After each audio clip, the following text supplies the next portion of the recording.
पौराणिक कथाओं के अनुसार यह कहा जाता है कि एक वराह के 5 पुत्र हुए थे, लेकिन उन 5 में से एक नवजात बच्चा पीछे छूट जाता है।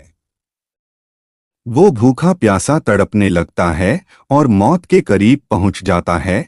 उसी समय माता पार्वती वहां भ्रमण करते हुए पहुंचती है।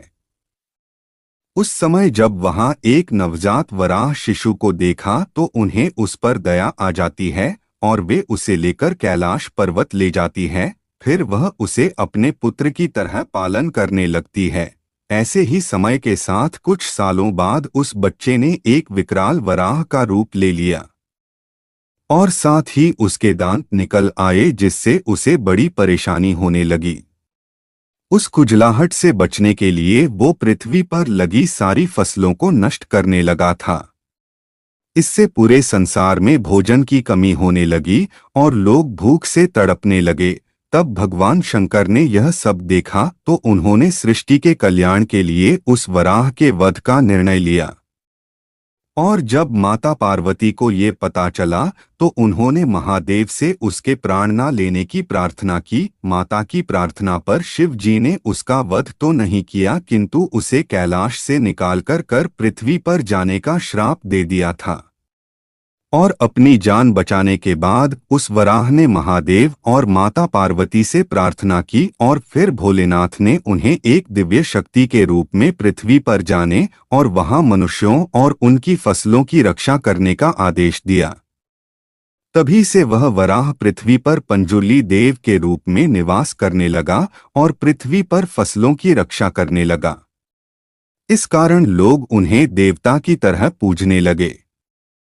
तो आइए मित्रों, अब जानते हैं गुलिका देव जी की जन्म कथा को। एक बार की बात है जब भगवान शिव के गण उनके लिए राख लाए तो उस राख में से एक पत्थर निकला। इस पर भगवान शिव जी ने उस पत्थर को पकड़कर धरती पर फेंक दिया।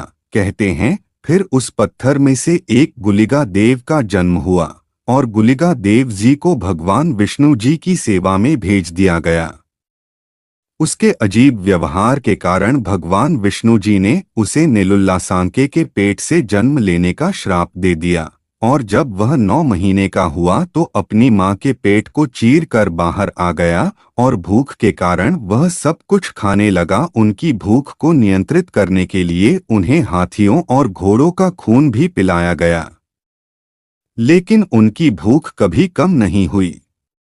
तब भगवान विष्णु उनके सामने प्रकट हुए और उन्हें अपनी छोटी उंगली दी और तभी उसका पेट भर गया। और तभी से भगवान श्री विष्णु जी ने उन्हें धरती पर रहने और लोगों की सुरक्षा करने का आदेश दिया और तभी से गुलिका देव धरती पर रहते हैं। गुलिका देव जी का स्वभाव बहुत उग्र माना जाता है। तो आइए अब बात करते हैं गुलिका देव और पंजुर्ली देव जी के युद्ध के बारे में। माना जाता है एक बार गुलिका देव और पंजुर्ली देव जी के बीच में युद्ध हो गया और माता पार्वती जी ने आकर इस युद्ध को शांत किया और दोनों को भाइयों की तरह रहने का आदेश दिया और धरती पर रहने वाले लोगों की रक्षा मिलजुल कर करने को कहा। तभी से गुलिका देव और पंजुर्ली देव